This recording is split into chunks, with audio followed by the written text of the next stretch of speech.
What's happening? Benton here. Out in the middle of nowhere, down by the border.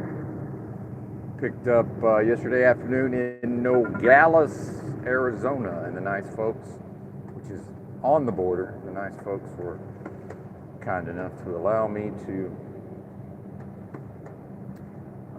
park on the property and take a nap, get some sleep, and here I am rolling.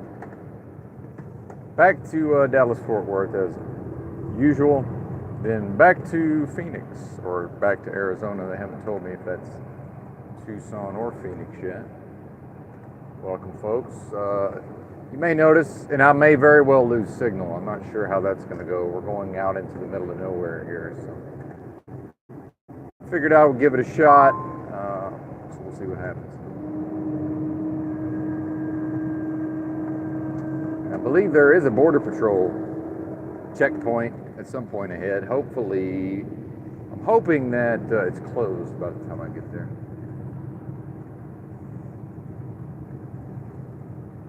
And I tell you, if I thought I had any ability to learn Spanish, and as soon as I say that, a lot of people, if I say that IRL, people want to try to reassure me, as if I don't know how my brain works. It's like, no, I'm pretty sure after 47 years with this brain, I feel confident when I say that I'm not able to learn another language. Not very easily, anyway. But yeah, if I could learn Spanish, I think I would just probably move down near the border somewhere. Fine folks, I'm sure they have their issues like anybody. I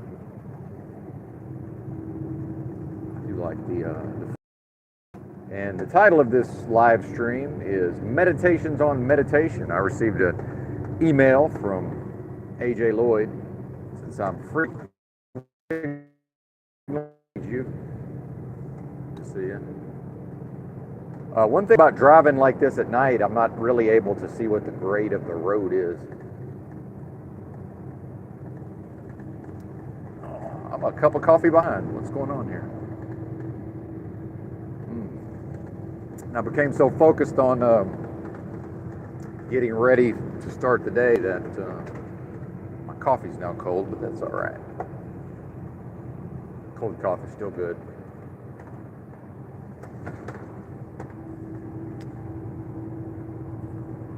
And the sign when I left town said that this route is not recommended for big trucks, but looking at it on the map, I don't believe I'll have much trouble with it. That's probably just because of the grades, I'm assuming.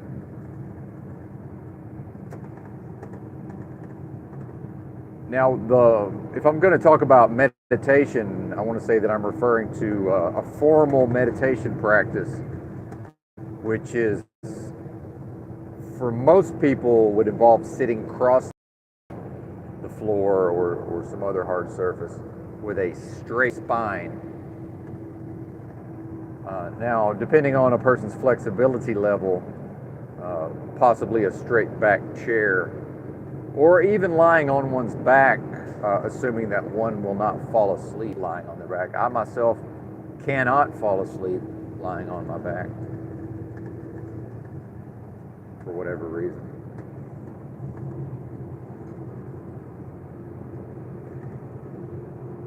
The practice, although some people could probably do a half lotus or a full lotus, I'm assuming most of us do not fit into that category. And then directing one's focus or concentration or awareness to a fixed point, such as one's breathing or breath, especially, noticing as it enters the nostrils.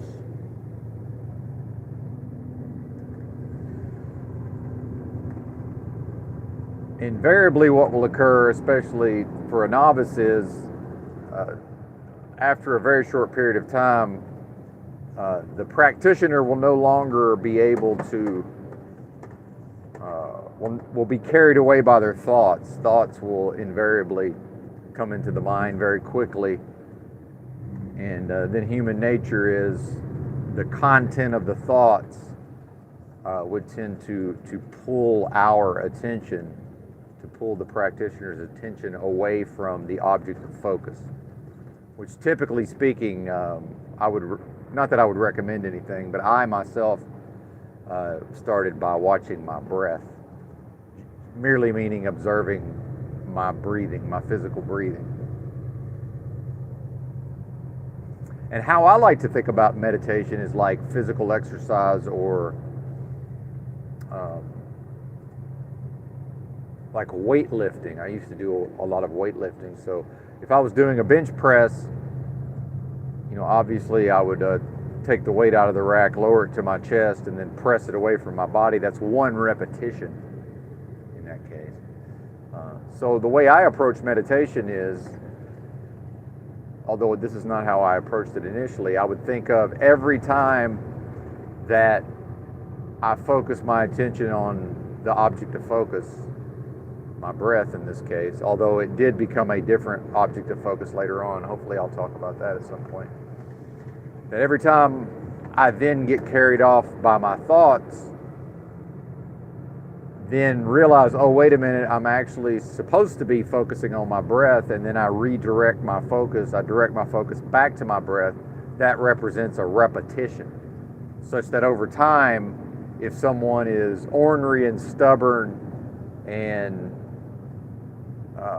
self-flagellating enough, if that's even a word, to force themselves to engage in a seated meditation, which I would recommend daily,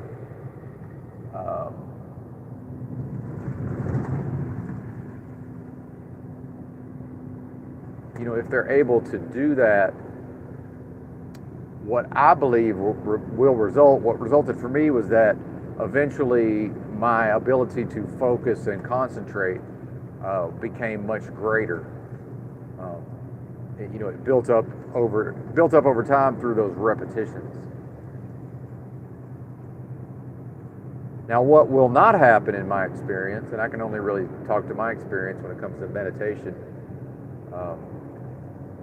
is if you've ever been in a grocery store and then you standing around the checkout area and you may have noticed a magazine, some sort of special edition magazine with a lady sitting in a lotus or sitting cross-legged with a straight spine and closed eyes, and just the absolute epitome of sereneness, calmness, contentment on her face, presumably because she's in a state of total relaxation, bliss, nirvana, because she is practicing meditation. Well, I would say that whoever putting out that magazine is attempting to get you to spend your money on it. But my experience was in fact much the opposite. And in fact, I've done many arduous things in my time, because I do enjoy doing many arduous things. For whatever reason, I derive some level of enjoyment and satisfaction out of just beating the crap out of myself. And I have, for whatever reason, always just inherently possessed a high level of self-discipline.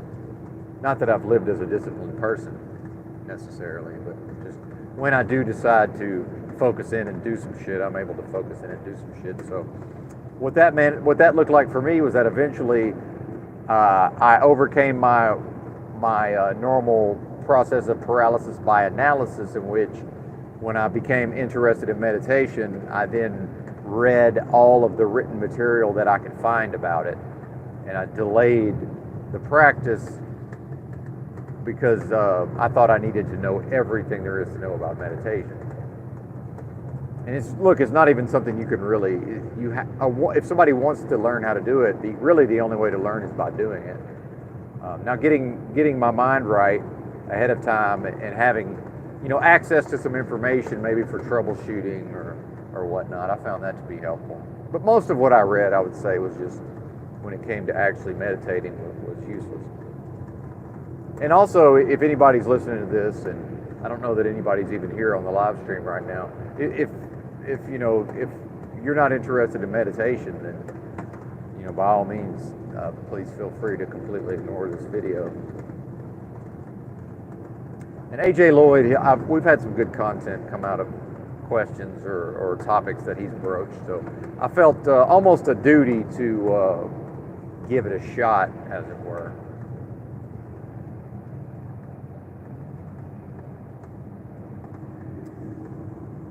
So it's actually, for me, was quite the opposite of this feeling of bliss, nirvana, contentment, happiness, sereneness, calmness. It was actually because now, like many folks, perhaps, I had a lot of things that I had just never dealt with because, and this ties into what I say about repression is always harmful to the individual, especially as a young person, but also throughout my life. Whenever I encountered any sort of traumatic situation or event or occurrence, my tendency was, instead of utilizing my creative force, my energy, my, whatever my essence is, if I say that I am not the thoughts, I'm not the feelings, I'm the awareness of those things, instead of using my awareness to process, the trauma in real time, and thus allow those energies to continue to flow, flow into me and then flow out of me. What I did was I would typically, subvert my creative force, subvert my free will, subvert my very essence into repressing through a positive yang masculine means of assertion to actually repress or hold on to that trauma or whatever the memory, the thoughts, the emotions with respect to whatever that actual event was. If that makes sense. I got to keep an eye on my GPS here. I got a turn coming up in 26 miles that I need to make sure that I do not miss. Left on 90 north.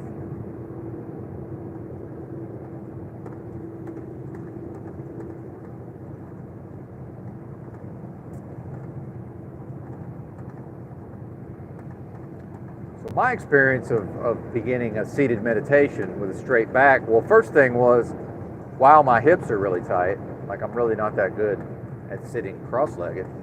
And in fact, I do believe for the first however long, I had a small pillow, like a lady might buy and just like put on the couch, like near the armrest of a couch, like a small pillow, small firm pillow. I would actually put that underneath my rear end and to sort of take a little pressure off my hips, my very tight hips at the time.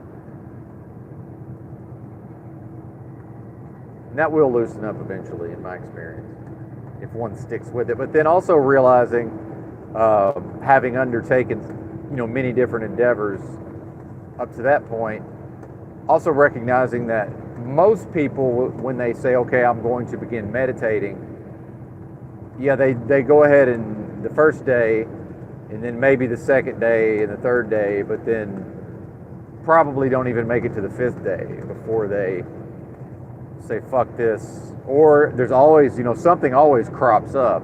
Oh, well, I just really don't have the time for this. It's like, no, I'm not for this. There's 24 hours in a day. If I realize I'm going to meditate, and that probably I'm not very good at it initially, so that, realistically, I probably only need to be seated in meditation for 10 to 15 minutes starting out, then, hey, I can probably just wake up 30 minutes earlier than normal, and I'll be, there's a will, there's a way, but there's always excuses, right? Always excuses. And I'm not, by the way, I subscribe to this David Goggins philosophy or viewpoint of motivation is crap. Meaning, if I'm dependent on something outside of myself to motivate me, well, at some point, whatever that phenomenon or stimulus is that I'm using exists outside of myself, at some point, I'm not going to be able to access that external motivation. What then? Well, okay, now I'm going to have to resort to my internal motivations. And if I also logically realize that, well, especially when I'm attempting to establish a habit, that human nature is, maybe we do it 1 day, 2 day, 3 days, and then if we miss that 4th day, it's a wrap. Maybe some people will come back and do that 5th day. But that's probably it. Then it will just, it's all over with. There's no more, the habit was never actually established in that case. But I think the key and the intelligence is to understand it's human nature to get to day 3 and then wake up on day 4 and just completely forget, that would be more my tendency. Just, oh, I forgot I was supposed to meditate, but then, okay, it's later in the day, the time in which I was going to fit this into my schedule has passed. Am I really going to just like figure out some way to find a closet off in this building that I'm in, and like figure out a way to go hide off in the closet so I can actually do my meditation today, because I realized that if I just go 24 hours without doing this thing, and I have not yet established a habit, that there's a high likelihood that it's never going to happen. Versus, yeah, if I've been meditating every day for 2 months and something comes up and I can't do it at my normal scheduled time, and then later on I can't fit it in because it's just some unusually hectic day, which really, how busy are we really? And it seems like society is structured in such a way that we just believe at a societal level that we're so fucking frantically busy. But how much of that is just a flurry of activity that actually amounts to basically nothing? You know, what is the output that comes out of that frenzy and that flurry of activity, right? But then again, if the person had undergone a practice of regular meditation, perhaps they would be aware of the frenzy of activity. You know, swept off in a frenzy of activity, and then saying words for why they weren't able to meditate. Well, I guess I'm just lucky then. And what I found with me is a lot of this just comes back to people really believe in my real life, oh, well, you're lucky. It was like, yeah, I'm fortunate. I've been fortunate throughout my life. Now I've encountered misfortune, of course. I choose not to dwell on the misfortune. What's this sign say? Oh, Border Patrol checkpoint ahead. I bet this thing's closed. No. Wow, I didn't realize this was this close. Don't they know I'm on a live stream trying to deliver a discourse, a spontaneous discourse off the top of my head here? 35 miles an hour. I guess it's for real. Look at this podunk. You call this a border checkpoint? This will be the real shit, though. They don't fuck with you so much on the interstate. We'll see what the real federales are like here. Probably asleep, I would guess. Well, bear with me, folks, if you would.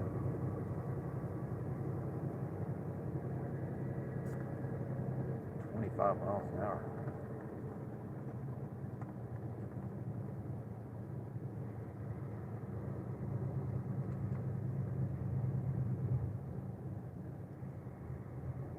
Well, they asked me if I'm a U.S. citizen.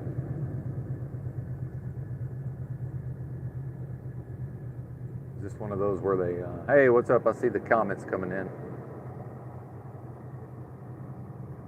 Is this one of those where you're supposed to just know where to turn and shit?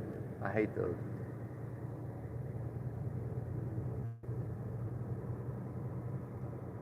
Use low beam. Yeah, got it.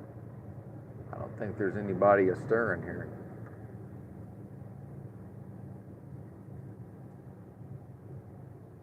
Fifth wheel trailer. Yeah. Just as I suspected. One of the reasons I drug my ass out of the rack. I love being able to cruise through this bullshit at nighttime or early AM. But see how, I think I'm going to talk about meditation, and now, I'm talking about just various, or not just, but now here I am talking about, various aspects of humanity and all of these things. Well, let's see if I can check in on the chat real quick, since the government paused the discourse. Thanks, government.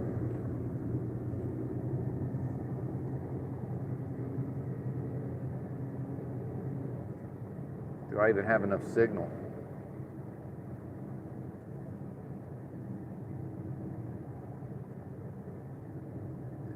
Oh, here I am.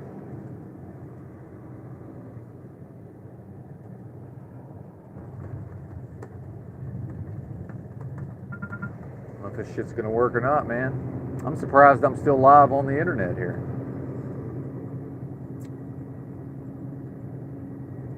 I've got two different phone services. So one is presumably working, keeping us on the live stream. The other one is not working, so I'm not able to see the chat. Maybe that's better.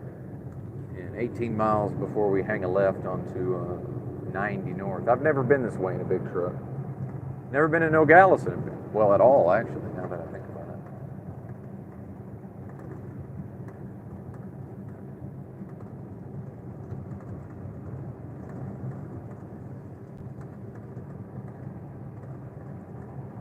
So by the time I chose to commit myself to a practice of formal meditation, I said, okay, I'm going to do this at least once a day minimum for 90 days, no matter what. And then you get to the art of war, where the art of war talks about first the warrior places himself beyond the possibility of defeat. And I read that as like psychologically, I put myself into a space where basically if I'm still breathing in 90 days, I will have meditated at minimum of once a day. But then I knew, okay, well, I knew myself well enough by then. It was like, I know I can do this and I will do this. So I actually averaged probably more than twice a day, because I decided to put myself on the advanced course for whatever reason. Probably because I like to beat the shit out of myself in some, way of thinking. Something about me, that asceticism, that, while not enjoying the pain itself, there's something about that, doing something that's difficult and represents a struggle. And I will say it's the most difficult thing I've ever done, which is, not that I'm some badass who's done a bunch of difficult shit, but I've done a lot of difficult shit in my time. No comparison, and then now it's, how much do people talk about, how difficult it can be to overcome oneself, the battle with myself, mastering myself. Well, I certainly haven't mastered myself. By the way, shout out to narcissism, shout out to ego. What's more egoic than that? What's more narcissistic than I'm so fucking important that literally the most important thing I can do, other than have children, other than arguably replicate, which is not part of my path. Every man hath not the same office, but this is not a Bible talk. But yeah, I'm so narcissistic that literally the most important thing in the realm is for me to master me. Well, but if it's true, it's true, right? And I'm not saying that's the totality of the experience. I do believe it's a spiritual war between the forces of good and the forces of evil, and humanity is the substrate, or the battlefield itself in some ways. But there's certain appeal to that idea of, wow, this is really important, and I get to play a part. Stakes is high. And then my path is progress. That's my path. And when I used to study all of these things, and when I was more unbalanced towards intellect, before I realized that the practice comes down to, at the level of effectiveness, the practice or practices comes down to the alignment of mind, body, and spirit, that whatever the weakest link in the chain, that is the limiting factor, or that determines the level to which my progress will be limited. And then we talk about transcendence, which merely means to overcome the present limitation. And then also, well, Benton is not any, I'm not special that I understand this. It's that I was ornery enough, and for whatever reason, it appealed to me to go live outside for 6 straight years and not be inserted into the matrix rat race every day, all day, every day. I was still inserted into the rat race matrix, of course, because I don't believe it's possible to completely unplug from the rat race matrix, especially here in the Western world.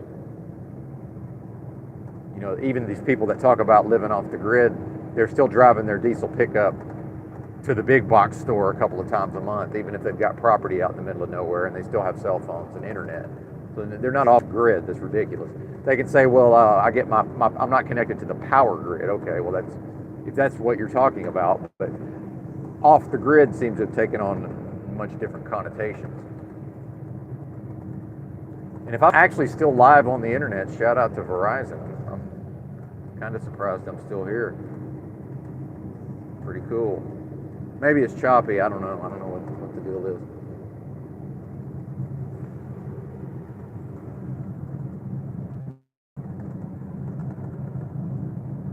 I had this figured out. A lot of what I'm speaking on, I was able to Too soon. Okay, I'm back.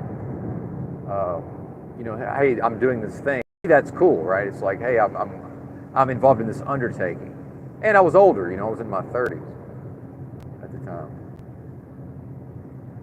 and I don't care what people think. And then we get back to peer groups, and I don't think humans realize just how strong the peer group and peer groups works on their ability to say, hey, I'm going to meditate once a day at minimum for 90 straight days. Well, yeah, that's great when that's in your head. That's great when you're talking to other bozos on the internet.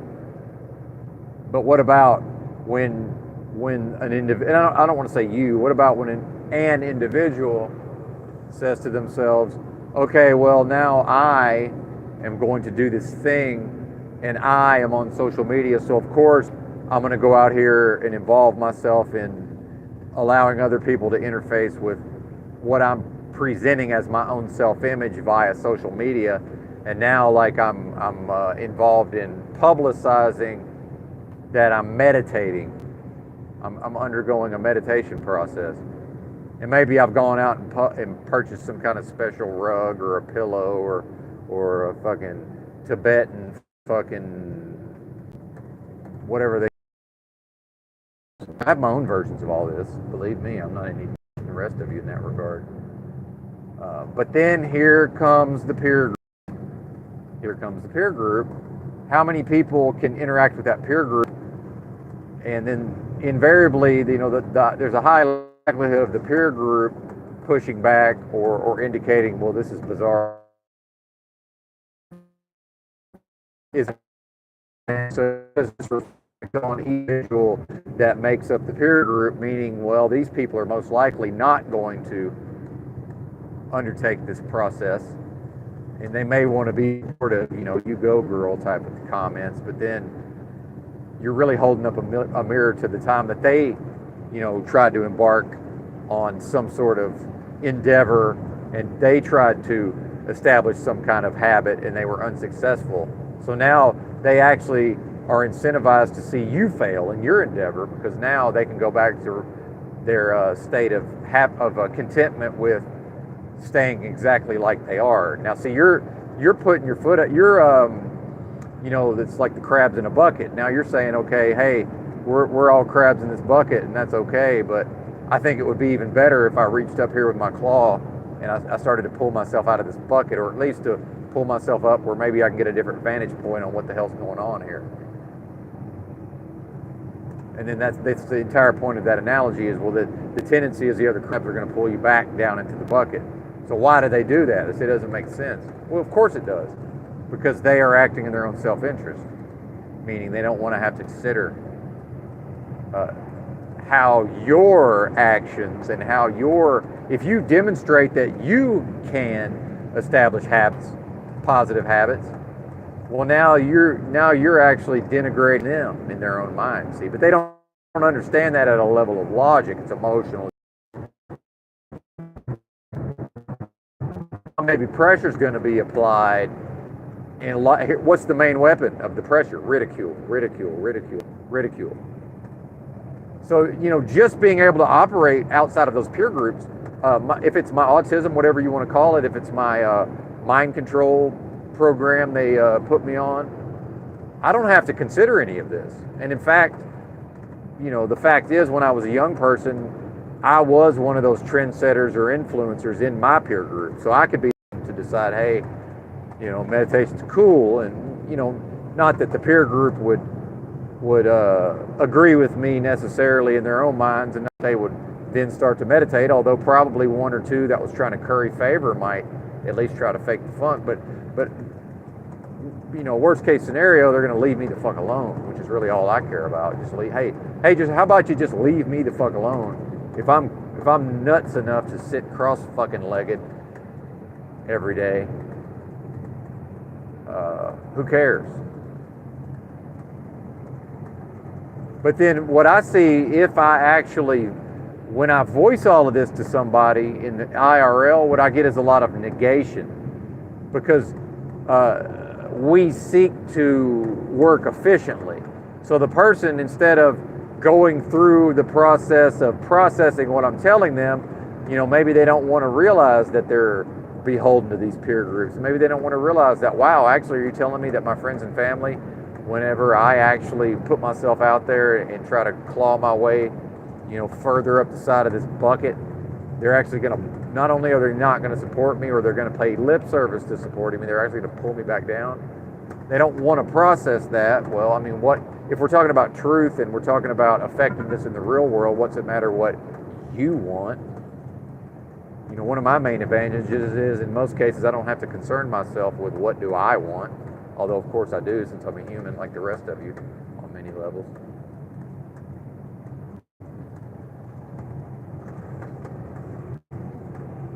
And I was desensitized from an early age to be comfortable with appearing strange to other people through a process of dressing me up like a business person and having me knock on doors of random people that I had never seen, and knock, knock, knock, and stand there in fear and loathing and trepidation and anxiety, waiting for the motherfucking door to open so that I could speak to a stranger at the age of 7 motherfucking years old. Yeah. So I can go out here and do things that make most people uncomfortable. Yippee skippy yay for me. Anybody can develop that ability. So I'm telling a really long story here, and I'm going through a lot of stuff to try to say, how about you shut the fuck up and don't tell anybody? I mean, anybody. If you think about your daily life and your schedule, even if you live with a woman, even if you live with a man, regardless, even if you got kids, regardless of what's going on, I bet you can initially find some kind of way to isolate yourself physically from the rest of the world for 15 minutes. Don't fucking tell anybody. Tell them after the 90 days is up. Because by then, you make it 90 days, especially as arduous and as painful as I'm describing this process, or I'm going to describe this process to be, those benefits accrue to the practitioner. I've absolutely, and I think this is why A.J. Lloyd is asking me about meditation. I believe that he knows me well enough over the internet by now to realize, well, Benton has obviously accrued benefits, and he's able to act in the real world based on, in part, on his practice of meditation. And in fact, I don't even formally practice meditation anymore. And in fact, I am in a meditative state much of the day. I've done it so much, it comes naturally to me to be in a meditative state. I'm obviously not there all the time. When I'm yelling at some random person over the internet, clearly in those moments I'm not in a meditative state. What kind of psychopath would be 100% aware of themselves and watching somebody engage in that process? Although I do probably come in and out of it even when I've allowed myself to become triggered. But I don't have full control. I don't always allow myself to be triggered when I become triggered, but I do choose to see it that way. I choose to view it as, because I'm taking ownership over it, I'm taking personal responsibility for when I lash out in anger. Nobody can really trigger me. I allow myself to be triggered by others, even if I didn't consciously choose that, in the milliseconds before I decided to lash out. But I only ever learned all of this through, the foundation for learning all of this was a practice of formal meditation. It magnifies, it supports, it multiplies all the other practices. And like I say, I've gotten to know myself very well. My path is progress. That has nothing to do with you. Your path may very well be something else. Nobody can determine that for you. But I tried to cover this earlier and I got sidetracked. And my tendency, as well as I think everybody's tendency when they become interested in these sort of topics of self-improvement and so-called self-realization and all this, and truth, so-called truth, the tendency is to go learn a bunch of intellectual information because they haven't developed the body and the spirit, especially the spirit. It's at a low state of evolution, generally speaking. Otherwise, why is one interested in these topics? As I almost missed my turn. Wow. Talk about serendipity. Just happened to look down at the screen at the proper time. Amazing how that works. So bear with me while I pause so that I don't re-engage in the discourse and still pass up my turn. Because there's certainly nowhere to turn around out here.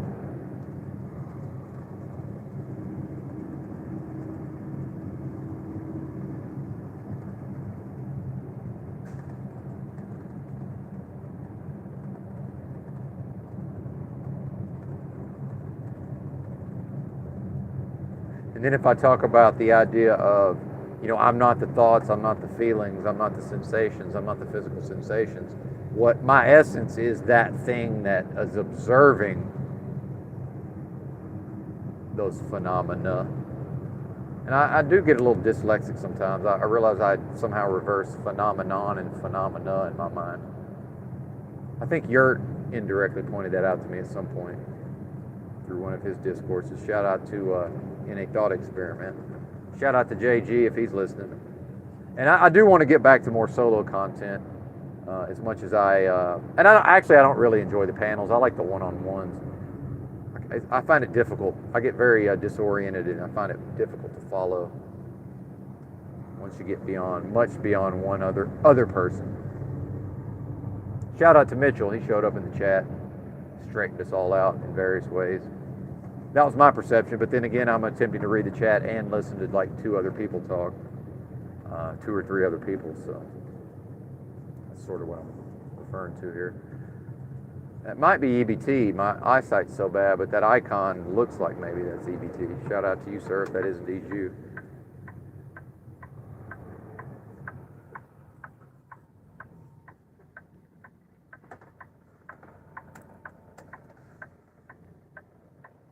Lost in aroma, wilderness of pain.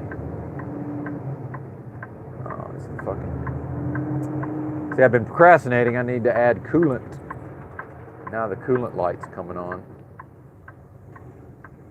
And it went back off. I've been slacking.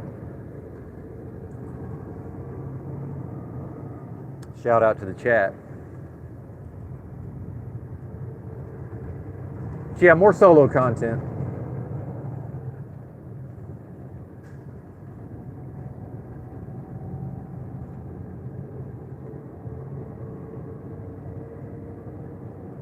Hopefully. What we got here? 19 miles. We'll be on the interstate. Hallelujah.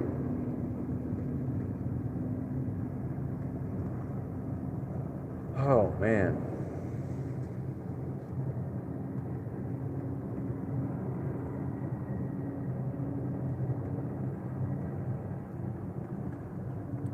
So initially when I began this seated meditation with the focusing on my breath, some people say a candle, but that was as much as I'm half a hippie, that was too much even for me.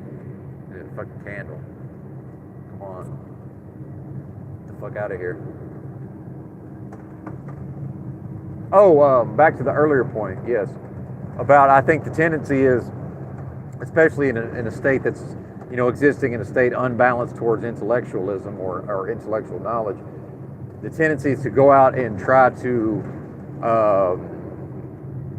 and I'm not into the people and personality side of it, so I think for a lot of people it's, listening to various speakers and also maybe reading some material, but then becoming like enamored with the psychology and the personality of the messenger. But I didn't have that so much as just, I'm more into systems and pattern recognition, so now I'm critiquing the various systems, and then finally, eventually recognizing, oh well, I actually have to make my own system for myself. That I'm only ever going to be following another person. I can't. It's just not possible to go to where I say I want to go to by adopting another man's framework. That's just never going to work. But it's human nature, I think, to. And I have entered into those processes. And then thankfully I read The First and the Last Freedom by Krishnamurti, J. Krishnamurti, who very astutely and very effectively pointed out to me that, well, that's not going to work. You're not going to be able to follow a system of man and get to truth. It's just not going to happen. And then another thing about my effectiveness, this probably ties into the autism, if that is indeed, again, autism merely being, oh, another Border Patrol checkpoint. Well, hopefully this one's closed.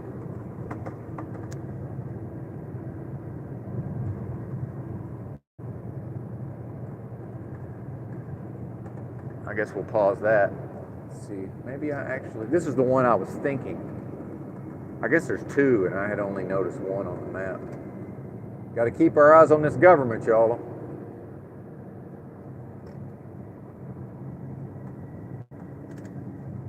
I used to live in this rooming house for $65 a week in Fort Smith, Arkansas.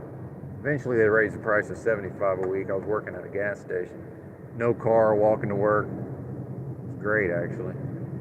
And the guy that ran it had been a combat engineer in the Army. Then he drove a truck for like 20 years. Now he was retired. And I guess we better slow down for the government here. And if he had to go, if anybody like didn't pay their rent or whatever, if he had to go knock on somebody's door, he would always knock and say, he'd say, "It's the government," which I always kind of got a kick out of. Where am I supposed to go here? It's not being made clear. Where's my? Okay, we got one lane. I see. Never been through this one. There's one down near Slab City, California, out on. I think I forget the name of that highway. Is it Highway 99 out there, maybe?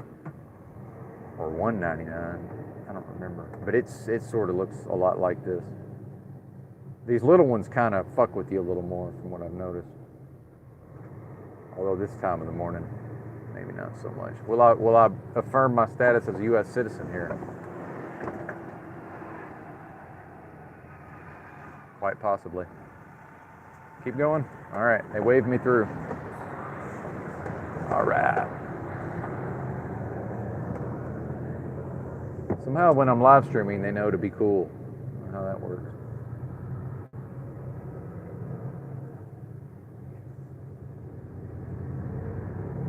Well, it was an actual white guy, though? They're almost never Caucasians.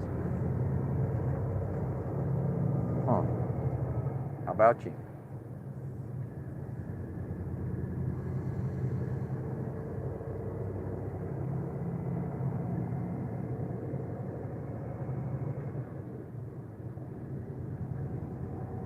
As if a Border Patrol checkpoint could possibly stop the fucking cartels or whatever's going on out here.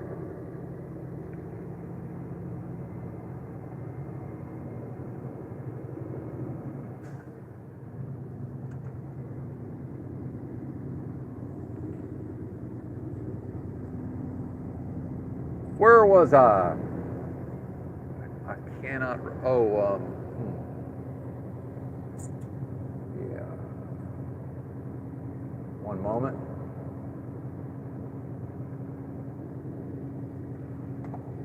Coffee time. Shout out to the chat. Oh, something about Krishnamurti, systems, effectiveness. Oh, the autism. Well, just for whatever reason, and again, I think this comes back to knowing oneself. And I would say that, the more I can develop my ability, and if I say I am the awareness of the thoughts and the emotions and everything, the more I'm able to be tapped into that awareness, I would say, then that I've been able to use that to increase my effectiveness across the board. And I was saying autism is merely a collection of behaviors that are all within the normal range for humans. They've been lumped together and given a term or a name, ASD, autism spectrum disorder. But I tend to operate based on effectiveness, although I have not always been that way, but I've recognized that's within me to always strive for effectiveness. And thus, with pattern recognition, I'm able to recognize a whole lot of ineffectiveness in other people. And part of the practices I'm describing is just I'm now able to accept, even though I'm always going to be annoyed, I'm able to accept people's ineffectiveness because they have other things they're good at that I'm terrible at. See, now back to the ego, back to the narcissism. See, their lack of effectiveness exists in relation to me in that sense. That, see, I'm actually using whatever that interface is, whatever that tendency is. I'm actually, because I've accepted that I have some of these traits, I'm actually able to work with them. Back to J. Krishnamurti in the book The First and Last Freedom, in which he more or less lays out, from what I can recall, that it's really not a problem if I've got narcissistic personality traits. The problem is when I don't understand that I have these traits. It's like, as soon as I can accept and understand them, which obviously is very difficult to do for one who has narcissistic personality traits. And a big part of me personally, and I'm not, thank God I don't have to detect by observing my dad and realizing that I have a lot of similarities psychologically with my father. And being able, by observing him, I'm like, okay, well, I got some of this going on myself, of course.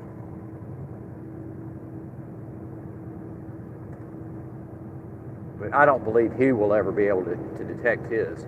But then, I didn't, he got like the full, one of the, almost a full shot of the narcissism. I got it, but it's like, I didn't get the full shot, thankfully. Big deal, whoop-de-fucking do.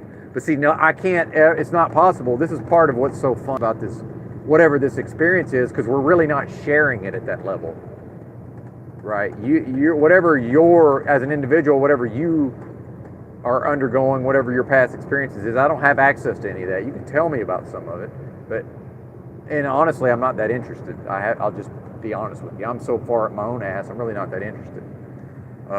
Now, when you tie it in with some kind of something interesting, especially if you tie it in with anthropology, sociology, psychology, and trends, whatever, if you tie it in with, if you tie your personal experience in with that, then it is interesting because it's in a context, and this is kind of why I'm sensitive to just talking about myself. Lord knows I can come on here and just talk about my fucking personality, but I would like to think in my better moments I'm only doing that in order to make a larger point, hopefully, because that is my frame of reference.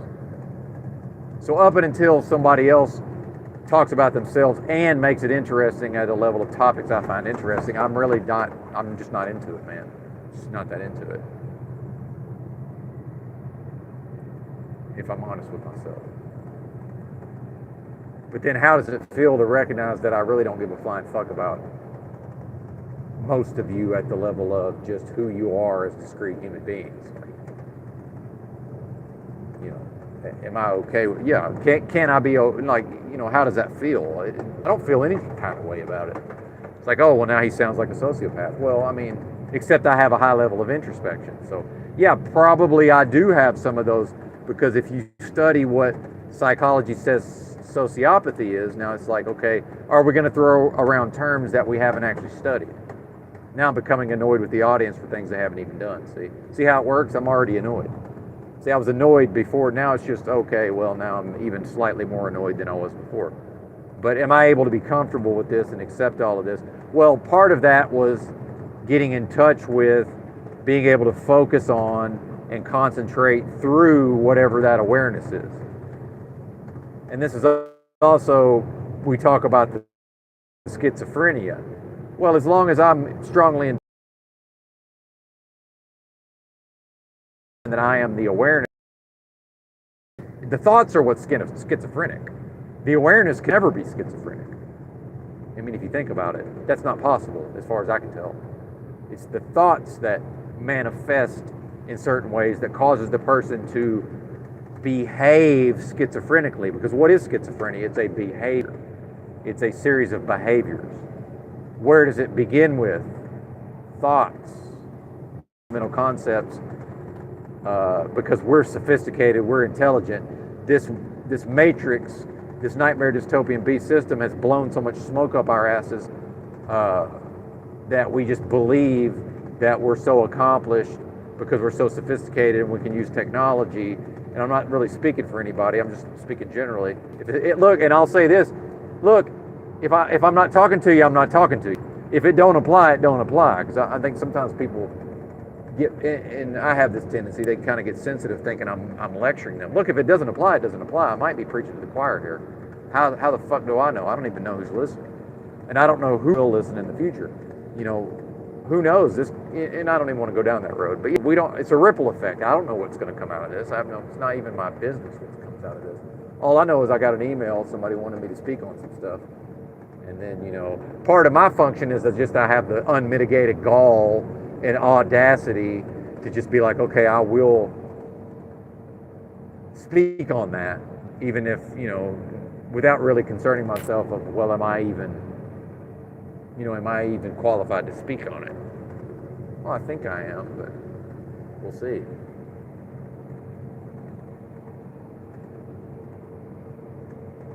But then I also recognize I started talking about myself a little too much and people started to drop off. Good, they should. I would be worried if I talked about myself and like more people came. See, that's actually a good sign. To me, that's a sign of health. Oh, well, Benton talked about himself for 10 minutes. He tried to pretend like he was tying it in with all these other things, but he actually just talked about himself for 10 minutes. And like 3 people left. Good. They should leave, in my view. What if the viewership doubled solely based on me talking about my personality? That's not good. That's a step towards cult-like behavior, in my view. That's a step towards that thing. And as shout out to Glenn, as Glenn so astutely pointed out yesterday, it's really, now it may be equal, but it's really the cult is the one that's more or less demanding to be led by a cult leader. And more and more, the more I observe this, the more I'm seeing that. It's actually the cult is asking, would you pretty please with sugar on top, charismatically be my charismatic cult leader? It's sick. But that's not a problem for me to solve. That's not, ultimately, like, I like to talk. That by the way, that's why I come on here and talk, because I like to come on here and talk. It really is that simple. But anyway, now I'm talking about myself again. Oh, the schizophrenia. Yeah, the schizophrenia, man. And then I've got people, I do engage at the level of paranoia at times. I find it to be a useful tool, personally. But again, if I'm in touch with the awareness and I'm observing the paranoia, am I going to get swept away in the paranoia? Yeah, for a period of time, but it's not going to last. I mean, but how much time have you spent with actual paranoid schizophrenics? I've spent quite a bit of time with actual motherfucking paranoid schizophrenics. And this is a whole nother thing, man. It's a whole nother thing. But those folks presumably are not engaged in seated meditation. So what happened for me, in spite of I had a high fitness level at the time. I'd been hitting the weights. I'd put on, let's see, I'm not even exaggerating. Let's not exaggerate. 35 pounds of muscle. 30. Okay, I do tend to put on fat also, but yeah, I'd say a solid 30 pounds. Let's not exaggerate. 30 pounds of muscle, My back was strong. I could work all day. Physically work literally all day. Big fucking deal. It's quite humbling to sit cross-legged and realize, wow, my muscles, they're not trained for this. My hips are tight, my fucking back hurts. And oh, looky here. Now, after, let's say, a week or so, I actually have forced myself to meditate and sit cross-legged. And now I'm actually starting to enter these meditative states and be able to remain there for some period of time, such that I'm actually starting to experience relaxation. But what's relaxing? Oh, my shoulders and my upper back and my neck that I was so out of touch with that I didn't realize it's ball of tension upon ball of tension upon ball of tension, because I am high strung by nature. Oh my God, I didn't even realize what the fuck was going on in there. Good Lord. Now, so my neck didn't hurt. My neck wasn't tense, but it was, I had no awareness of it. Good Lord, this is horrible. 90 days of that.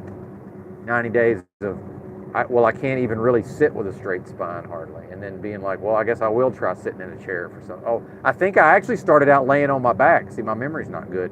I think I just said, fuck it. I got to actually, since I'm committed to this process and I won't fall asleep laying on my back, I think maybe I did the first week on my back. I really don't remember.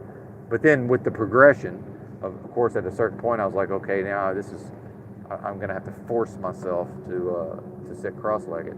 It sucks. Who's going to do this, by the way? You think I don't know that hardly anybody's actually going to? Of course they're not. That's fine. Do you think I care? I don't care. Hell, if somebody never tries versus somebody who at least commits to it and tries it, even if they quit after the third session, isn't that still better that they at least tried it? You know, maybe in the future they'll learn from that. I don't fucking know. It's not really any of my business. What did Yoda say? See, I was programmed, you know, Fight Club came out in 98 or 99, and the things you own end up owning you. Like, that shit blew me away. Well, fucking Yoda blew my ass away. Star Wars, man. Or I guess that was Empire. Do or do not. There is no try. Yeah, exactly. Do or do not. They say, oh, I'm going to try to do that. Well, you know, tell me you're not going to do it without telling me you're not going to do it. Myself included, by the way. Yeah, do or do not. There is no try. I don't personally give a shit if you meditate or not.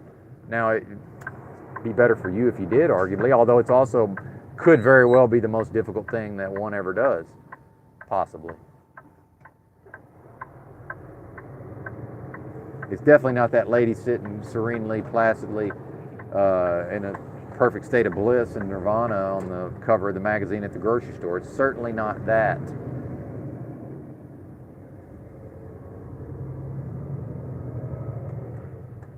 And whatever you need to do, whatever I needed to deal with that I wasn't facing up to, that's what pops into my mind if I sit and meditate, or back then anyway. That's why some people can't smoke cannabis. And I guess I got to start saying marijuana again, because I think a lot of people think I mean CBD when I say cannabis.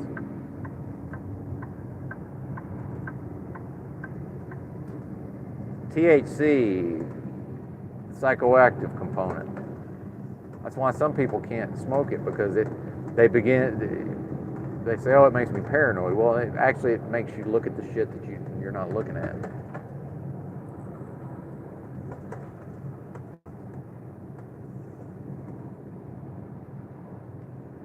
What is that? It's repression. Repression is always harmful to the individual. God, these people. Who are these drivers? I'm going 58, the guy can't pass me. I mean, what's he even doing here? What is happening?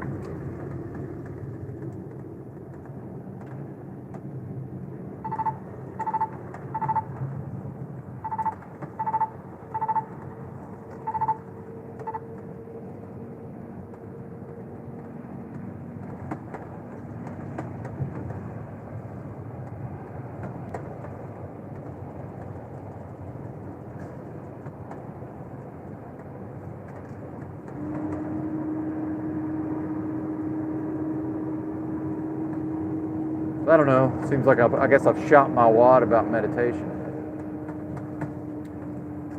I'm sure there's other things, but yeah, just do it, man. Speak in advertising cliches. Do or do not, there is no try. But it's going to suck. Embrace the suck. Can you embrace the suck? And also and I also developed an ability, I realized at a certain point, to do something without being guaranteed of a reward. Like, not really just trusting, hey man, if this thing's worth doing, it's worth doing of its own merits. Like, I don't need an external reward. I don't need to get a pat on the back, an attaboy for sitting cross-legged in meditation. But the fact is, if I need to, I can sit cross-legged for 45 fucking minutes with a straight back and meditate. Can you do that? Well, if you can't do that, you're not on my level, period. And now, it's not a contest, but now, and again, I do tend to overshoot. You know, I do tend to speak hyperbolically. I guarantee you I can do 30 minutes, no fucking problem. And I don't even formally practice it anymore, but I sit cross-legged in the morning with a straight back when I'm doing my morning routine. You know, just being able to sit cross-legged. You know, take your average adult American male and sit them cross-legged somewhere and just observe that they're most of them can't even sit with a straight back. It took me a long fucking time to even get to where I could sit cross-legged with a straight back. Long time. Big deal, yippee skippy. Woohoo! Well, I don't want to lose the ability, so of course I continue to do so. But this is what gets me out of bed every morning, is that I have something to work on that day. It's like I can work to improve myself every day.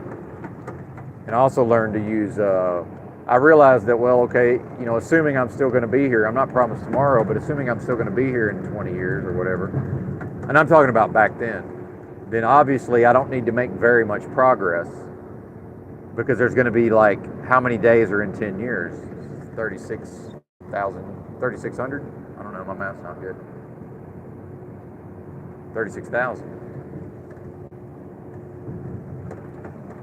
So I only need to make a tiny little bit of progress. And even if I don't progress that day, the fact that I did not go backwards, that in a way is progress, I would say, arguably. Using time as an ally. Let's just break this up into tiny little minuscule chunks. But that's the practice, see, the making myself do it. I think that's what a lot of people lack. They're just not able to make themselves do things. Or maybe they are, but they need support from something outside of themselves. Well, good luck with that, because that's when the rubber meets the road, is when the external motivation fails, as it will. It's not going to be there all the time. And then, can a person be rough with themselves? I'm too rough with myself. I'm too hard on myself. I'm not. I'm very, I understand I'm way out of balance. Yeah, great. But most people are way out of balance towards treating themselves too nicely, towards towards seeking too much comfort, towards letting themselves off the hook. They're too unbalanced towards not taking responsibility. And the fact is, we all have circumstances, and if I didn't have these circumstances, I would have different circumstances. That they would have different characteristics. But the fact is, whatever I experience today and tomorrow, that's almost completely a result of what I've chosen to do in the past. It's like the sum total of all my thoughts and my actions, arguably. Part of whatever I'm going through health-wise was just, genetic or in my path or whatever you want to call it. But much of it was self-inflicted, and not only through alcohol. But then also, see, I get people like this Chuck in Tennessee on, and see, this is the kind of stuff that I believe I'm annoyed and triggered by these things for a reason, because I'm not going to forget that Chuck in Tennessee, when JG said that he's overcome alcoholism, well, maybe he has. We don't have any way of knowing that. Shout out to JG if he's around. Yeah, I'm also cynical. When I hear him say that, I just assume he's going to go back to drinking. But I'm not going to tell him that necessarily, right? I'm not going to be skeptical when I talk to him. Okay, if he says he's over it, he's over it. But my opinion is, based on knowing other drinkers and myself being one of those drinkers, that I'm going to go back to drink. Not I'm going to go back to drinking, that he's going to go back to drinking. See, I almost engaged in what they might call a Freudian slip, although I don't believe in a Freudian slip. The fact is, I would have gone back to drinking by now. I'm not able to. So it's funny how the moment my mind accepted that my organs, literally just my physical body, cannot withstand alcohol anymore, I'm over it. Psychologically, my mind very quickly shifted to a place where just I don't think about alcohol very often. I don't crave it at all. Now, I did crave it for a period of time. And in fact, I did attempt to drink 2 different times. I drank 2 different times. The first time it went okay. The second time I was sick for 2 days, and I don't get hangovers, typically speaking. But Chuck in Tennessee, see, his experience and his belief is that because he is presumably in recovery, well, they tell these people through AA, well, you'll always be in this state of having to practice the 12 steps in order to keep from drinking. Well, for some people, that's probably true. But then again, I subscribe to this belief that the most powerful phenomenon that we're aware of in this realm literally is the human mind. I don't think that's debatable.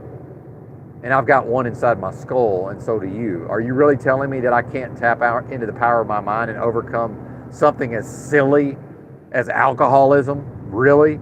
You're telling me that I can't figure out my own mind and tap into the power of my own mind enough to overcome a poison? Get the fuck out. Of course I can. Now, in the past, I wasn't able to in the long term. I was always able to for periods of time. But then again, Chuck, I could always just put the bottle down anytime I wanted to for periods of years. Now, some people can't choose to just put the fucking bottle down. My thing was, once I started drinking, I was unable to control my drinking. I could not control the actual drinking. Why? Because I like to get fucked up. But what is drinking? See, once I understood and accepted what is drinking, what is Chuck doing? When Chuck was drinking in the past, what was Chuck? Did Chuck know what he was doing? See, if I go out here and pick up the bottle, I know what I'm doing. I'm getting fucked up. Why do I like to get fucked up? Because it's obliteration. It's complete and total obliteration of everything. Something about that appeals to me. Does Chuck understand obliteration? Do you understand obliteration, Chuck, in Tennessee? I don't think you do. I think if you did, you could probably harness the power of your mind to put drinking completely behind you. Now, I think JG, the way he's living, and he is demonstrating some level of mental fortitude, whether or not we choose to acknowledge it, just based on the way he's choosing to live. Now, maybe he is unable to function in society. I was certainly unable to function. I was able to function in society until I wasn't. And then the way I chose to deal with that, in part, was by going to the streets. But then eventually I got to where, okay, I think I can go back into this daily life, and now here I am. Now I think I can go back into this matrix and live like, and be so-called productive. And I call it functioning in society, right? I did it through truck driving. And I did it by going into a homeless shelter and then getting a job at the airport in Austin and then maneuvering my way through the system, as fraught with peril as it is. And the Goodwill, shout out to Goodwill, which I have a lot of regard for because they sent me to truck driving school. Well, they also put me through a bunch of silliness, such as they put me through a week-long course on like how to make a resume and how literally made me go through mock job interviews. Well, I used to have white-collar jobs, but obviously I could have been frustrated and said, well, why are they I already know how to do this. Why are they making me jump through these hoops? I recognize, really, they just want to make sure I can be where I say I'm going to be and, have taken a shower and be dressed in, literal Goodwill thrift store fucking, business casual clothing. To just show that they're not going to be wasting their resources. Because, if you just throw some resources at somebody, a high percentage of those people are just going to they're going to take the resources and just quit. Well, if I take one of the 8 slots in the fucking truck driving school and Goodwill's shelling out $3,500 and I quit a weekend, they don't get their $3,500 back. And somebody else that they might have sent to truck driving school doesn't get to go to truck driving school for that period, see? It makes total sense in that context. It's not, why are they putting me through this? And the person who got a paycheck to one-on-one put me through a week of courses on how to get a resume that person had enough intelligence to recognize, okay, well, you obviously already know how to do all this, but we're still going to go through the motions. Yippee skippy, let's do it. Because by God, I'm getting my CDL. Because this is what I've set my mind to. And I will not be denied. I will not be stopped. Lord knows many obstacles were placed in my way. Well, I'm not some great, awesome person. It's more or less an orneriness and a stubbornness. Yeah, you're not going to stop me. Who are you? You're going to stop me? The fuck you're not. Same thing with meditation. Who the fuck are you, meditation? I've decided that I'm going to do you for 90 days. Who the fuck are you to stop me? That is a narcissism. See, that is. But I want to get back to the sociopathy, by the way, because I never finished that point. Let's skip past, let's just throw around the term narcissism, let's throw around the term sociopathy, but have we examined what that is? So an actual sociopath has zero introspection. An actual narcissist has zero introspection. So I probably have some narcissistic personality traits, I believe I inarguably have some antisocial personality traits. Antisocial, by the way, doesn't mean you don't like people. It doesn't mean you don't like to socialize. It means when I do socialize, at times that manifests in an antisocial way. Shout out to Tinfoil. Shout out to when I interacted with him in a certain type of way very early on, and those are antisocial personality traits. It wasn't me running away. It wasn't me refraining from interacting with him. It was me interacting with him in inappropriate ways that in which I didn't care about boundaries. Right? Those are tendencies.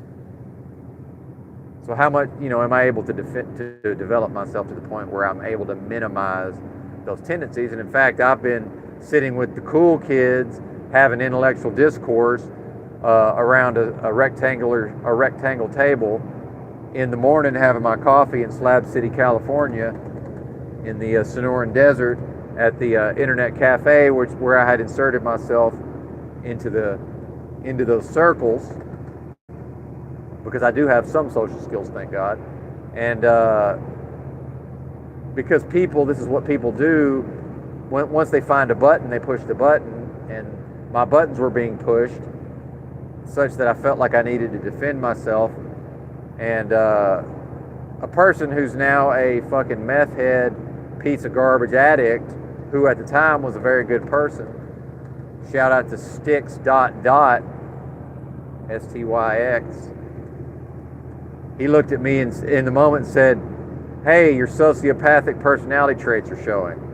And in the moment, because I had done that formalized process of meditation, even as I'm lashing out, I'm like, "Oh, thank you, sir. You're right." But at the same time, I didn't care.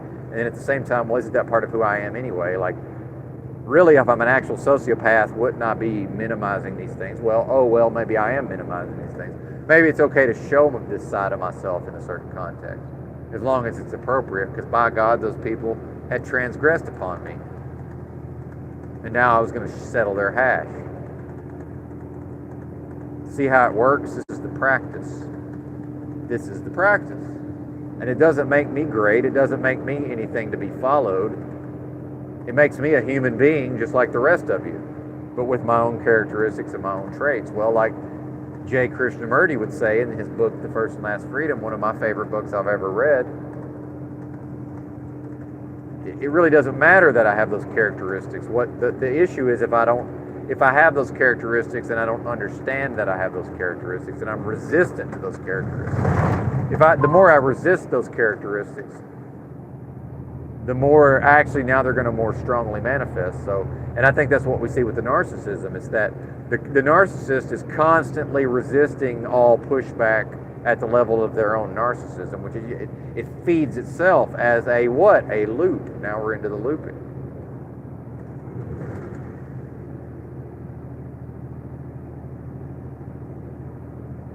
Now we're into the looping. But if somebody wants to develop themselves, and if they recognize a process of formal meditation, focusing on a fixed object, and that, like, oh, this is wonderful, what's going on up here? Is this guy in the motherfucking roadway? Look at these idiots. Get out of the roadway, sir. Don't you know that this time of the morning is no time to attempt to physically enter into a rest area? Are you out of your fucking mind? This is how people get killed on the interstates, by the way.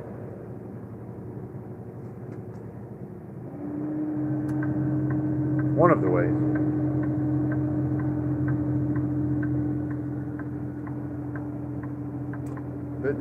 The rest area is full. What are you doing?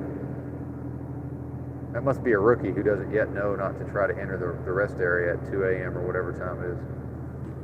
Yeah, 2:08 a.m. There's nowhere to go, man. Not even sure you could get through there at this point.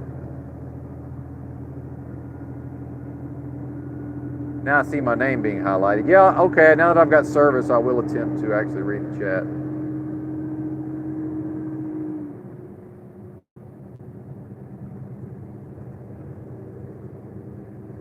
Can we read the chat? Hey, there I am.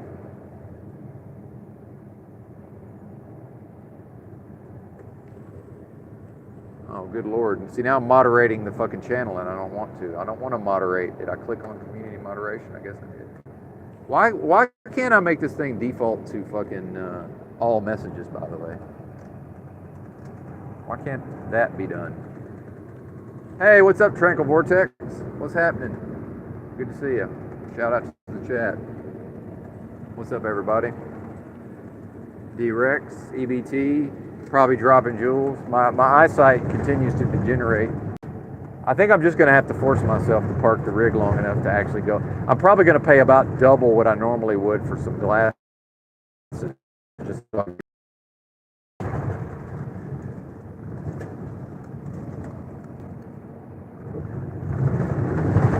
but we know what that is. It's the malabsorption. I'm not getting the, not processing the nutrition sufficient enough to maintain my eyesight. Of course, all these staring at screens is certainly not helping. Obviously. 322, there it is, exit 322. Exit now to the tourist trap. No thanks. I'm good on all that.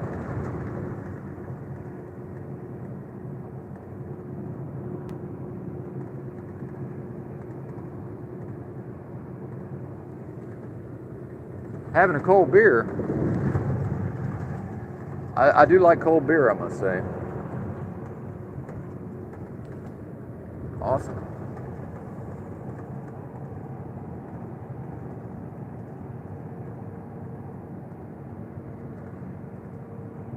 I gotta say, overall, I really don't miss alcohol, but I do like to get fucked up. But I'd rather drive a truck than smoke the weed. But then, never mind. That's a completely different lecture. I almost went into a totally separate lecture. So to back up to the actual meditation, which I've spoken about very little, I think just human nature is if somebody actually starts the practice of meditation, there can be a lot of trepidation and a lot of anxiety at the level of, well, I don't want to do it wrong. Well, guess what? You literally cannot do it wrong.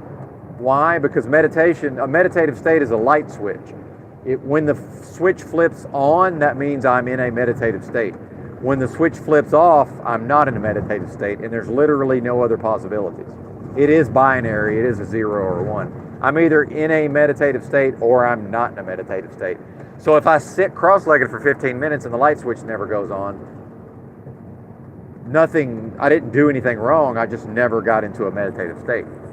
And I would say initially, it doesn't even matter. What's important is, can the person discipline themselves to actually sit down for a period of time without distractions, without looking at their phone, without getting up and saying, wow, my back hurts, something else now.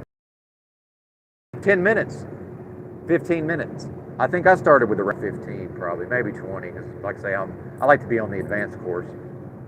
Just the normal level of pain and struggle is not enough for me. I need to embrace the suck, as it were. Y'all wouldn't believe these workouts I used to do. This is just going to sound completely insane, but I love that I used to do this because, I used to do high intensity interval training and in the gym sometimes. And dude, the looks on these people's faces, and it was not admiration. It was just like, this is a fucking lunatic in here. There's an actual crazy person in the building. This is way before I was ever homeless, by the way. So I would go in Hot Springs, Arkansas, Hot Springs High School, they have a track, the football stadium, high school football stadium track. Well, one side, the home side's got bleachers that go up quite a ways. So what I would do is I would start on the flat part of the 100-yard dash side so I'd start on the short side where the away side of where you can't run up the bleachers. So I would start on that straight sprinting track. I'd do 40-yard sprint. I would recover because I really wasn't that good at a 100-yard sprint. So I'd do a 40-yard sprint. I would recover just long enough to do another 40-yard sprint. Then I would walk around the curve of the track to the home side of the bleachers. Then I would literally sprint to the top of the bleachers. Then I would kind of jog back down to the bottom. Then I would sprint to the top of the bleachers. Then I would jog back down to the bottom. Then I would sprint to the top of the bleachers. Then I would jog back to the bottom. By then I was to the other curve. Then I would briskly walk around the curve of the track. Then 40-yard sprint, recover, 40-yard sprint, recover. Then walk around the curve of the track. Then sprint to the top of the bleachers. Then jog back down to the bottom, then sprint to the top of the bleachers, then jog back down to the bottom, then sprint to the top of the bleachers, then jog back down to the bottom, then walk around. And I would literally do that for 15 minutes. Like, not that I'm some badass, it was just like, looking back on it, it was like, who is this crazy person? Like, that's an actual crazy person to do stuff like that. That's a crazy person. So I do have that in me to kind of go to these extreme lengths. But then, like an actual Olympic athlete would just be like, yeah, that's what I do, like, that's what I do in the off season when I'm fucking not even training. So it's all on a spectrum, right? It's all a fucking paradigm. Like to a regular person, that's nothing. That's like, oh my God, are you out of your fucking mind? But to like a highly trained athlete, it's like, yeah, of course. That's called breakfast. Then I do all kind of other crazy shit after that. But all of these things, the training of the mental abilities, like we're all still here. Why not train your mind? That's the way I look at it. Like, if I'm going to be here anyway, like, why not train this thing? And if I really believe that I have access to the most powerful phenomenon in the universe that we know of, aka the human mind, and that I have one in my skull, why not tap into that? So after and then working with the chakras, and I was really into these new agey concepts of the chakras and all this, and working with the energies, especially the sexual energies. And I certainly myself, I would say that there was a lot going on in the lower chakras in the past for me, and that I have arguably learned to circulate the sexual energies within myself. Now I think part of that's just getting older. I was more or less preoccupied with the opposite sex. I would say deep into my 30s. Thank God I finally got to be into my 40s where I can think about something other than a female body, right? And wanting to that whatever that strong desire is to inseminate a female that I believe all males have, by the way. I don't think there's ever been a male who didn't have that desire. It's just my opinion. Maybe I'm wrong. I don't think I am. Cochise Stronghold, eh? It's an interesting name. I don't know if you guys can read that sign. Cochise Stronghold. If I ever have a son, and I'm not going to, his name will be Cochise Stronghold. Shout out to Cochise Stronghold. And his best friend, his intellectual best friend, Thurber Mingus. Noted writer Thurber Mingus. Yeah.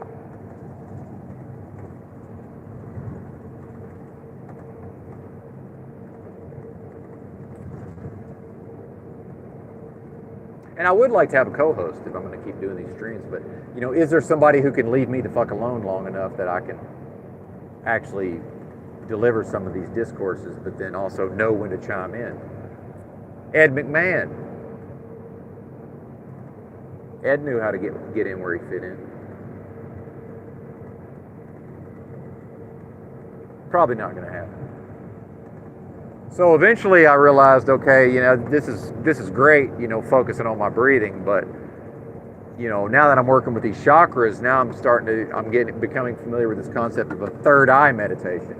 Oh, okay, I can actually use, instead of focusing on my breath as the object of focus for meditation, I can actually focus on the so-called third eye, which may or may not be a thing. I guess that's up to the individual to decide. It certainly is a thing in my realm, in my world, in my sphere, in my cipher.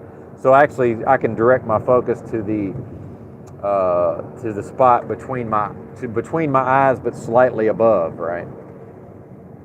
And that, in fact, is most of the meditation I've ever done is third eye meditation. But I'm also aware of my breathing. But when I meditate, I skip past the breathing now.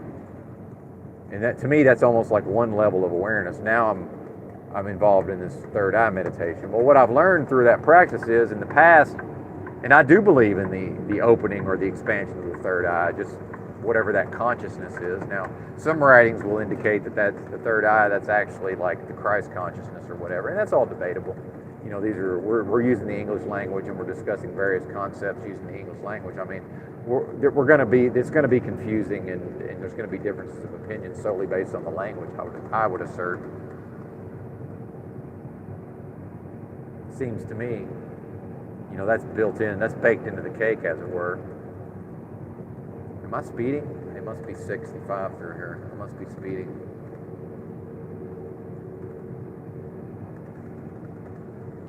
Nope, still 75.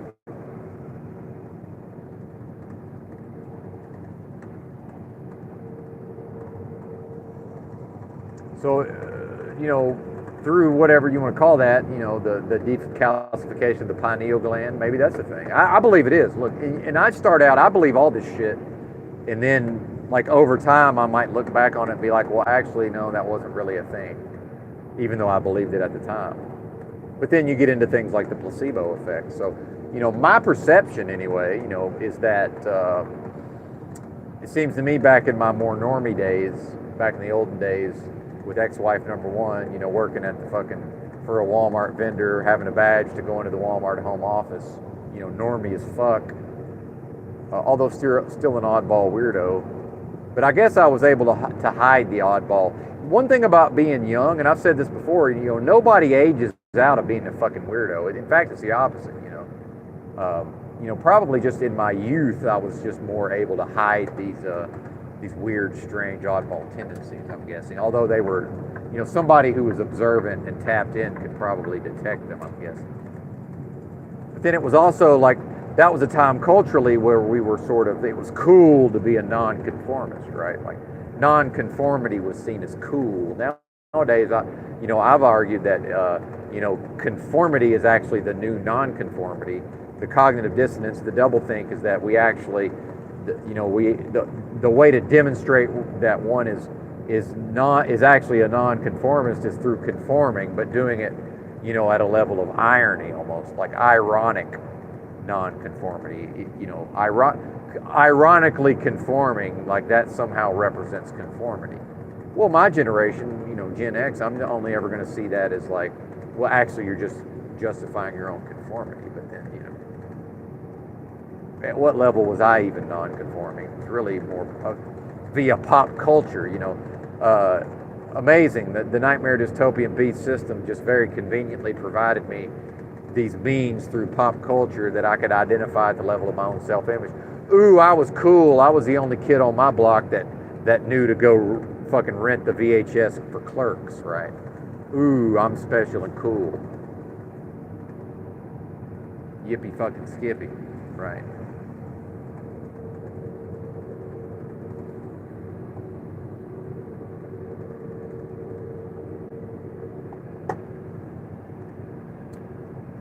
Oh, my best friend growing up somehow got tapped into the cool music. Well, I lived in fucking Arkansas, so, you know. I had a friend from Southern California who grew up in Southern California, and that was just more or less a given that he knew cool music, because they played it on the radio in Southern California. See, again, it's a paradigm, or it's a spectrum. It's from a perspective.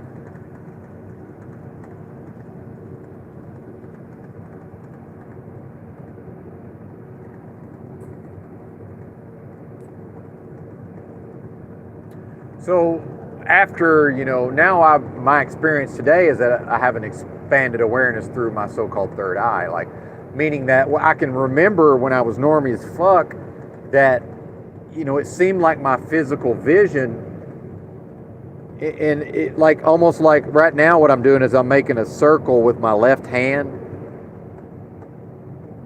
you know, and I'm putting my right hand over that circle, almost like I'm making like a larger version of like a toilet paper roll, and I'm looking through, I'm closing my right eye and I'm looking through that with my left eye.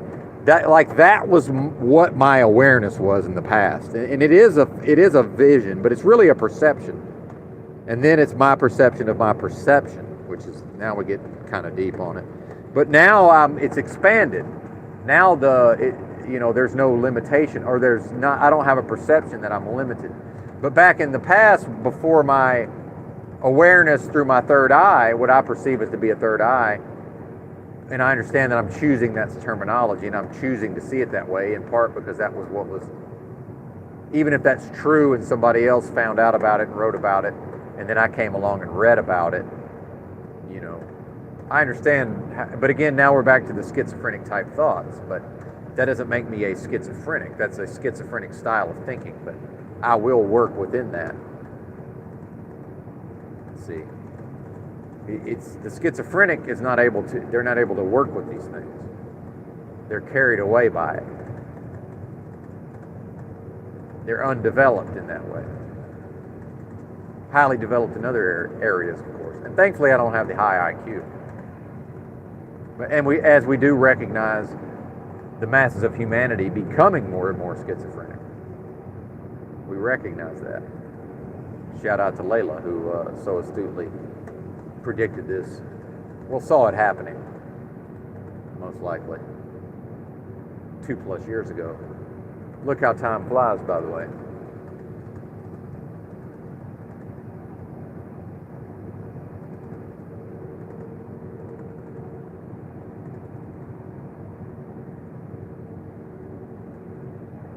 But worst case scenario, an individual sits in meditation for 90 days, gets absolutely nothing out of it other than an increased ability to sit cross-legged with a straight back, and their hips are a little looser than they were when they started. Well, I mean, what did you lose? Nothing ventured, nothing gained, as they say. And then it's almost like a version of the fear of missing out. It's like a fear of, I'm going to invest all my time. I'm going to invest this great deal of time and energy into this thing, and what if it doesn't bear fruit? Yeah, what if it doesn't? I mean, look at all the time that we invest into interfacing with our phones, but are we really concerned about what are we going to get out of this?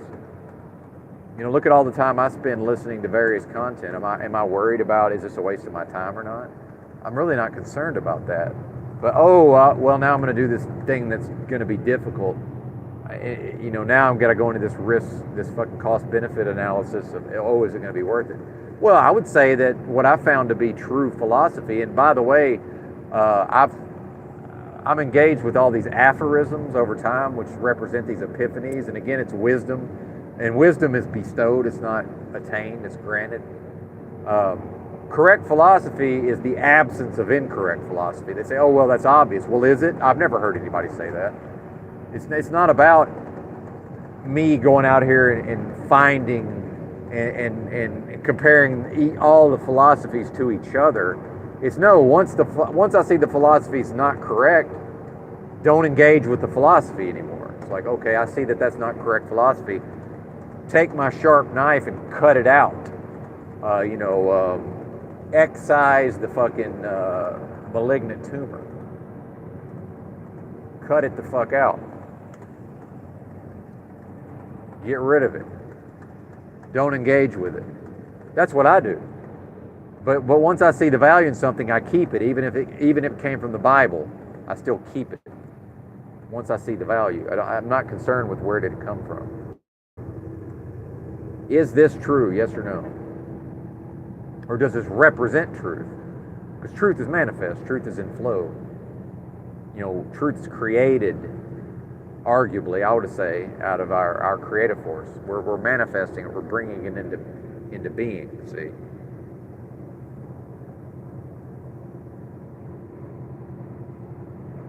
But we're power, anyway, I don't want to get too preachy on that, but, blow smoke up the audience's ass. Let's not do that.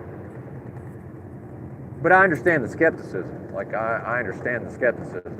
But that's really neither here nor there for me, the fact that many people are skeptical. That's fine. I'm probably not skeptical enough in certain ways. And in fact, that is one of the benefits that's accrued to me through interfacing with Chalk Body Outlines, loose-knit so-called community, is that I've I've seen the benefits of of training my mind to be a little more skeptical. So I was too gullible. So the balance is that I'm going to have to become more skeptical in order to balance out my own gullibility. That's fine, but many of you are unbalanced towards skepticism. So maybe there's a benefit in balancing that out by just embracing things that seem that you're skeptical of. Or maybe you have some curiosity about, well, okay, maybe there is a benefit to this sitting cross-legged, but I feel a bit silly. Well, I don't feel a bit silly. But what if I did? I think I could still do it.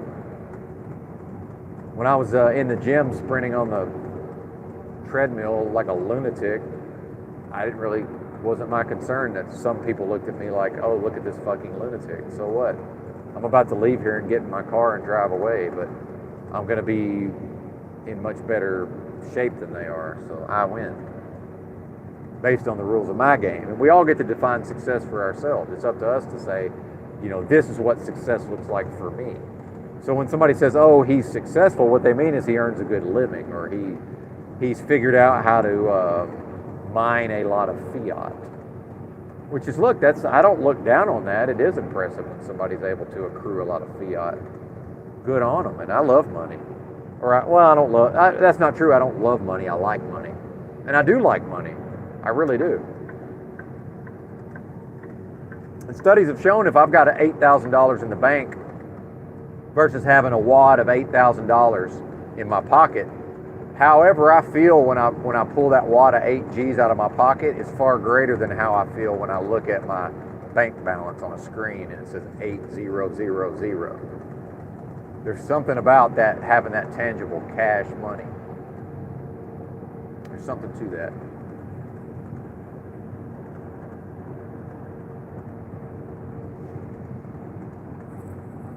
I like money.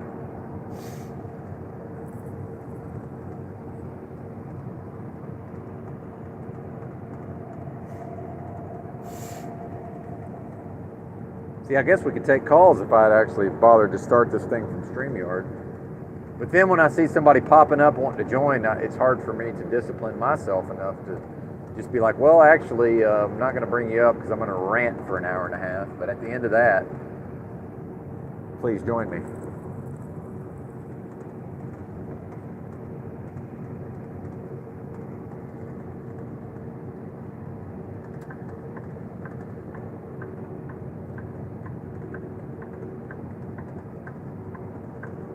I was listening to some Paul Enslaved earlier. I like what's going on over there, just at the level of the ideas, anyway. I certainly see him, Paulie seems to be internalizing some new, I don't know what you would call it exactly, but he seems to be growing and changing and evolving, as much as I don't like those terms in that context. Good old Paulie Enslaved. Well, let me check in with the chat. Shout out to the chat. Appreciate everybody being here. Probably going to wrap it up pretty soon. I want to go over my notes real quick. I think I covered meditation and many other topics about as well as I'm going to be capable of.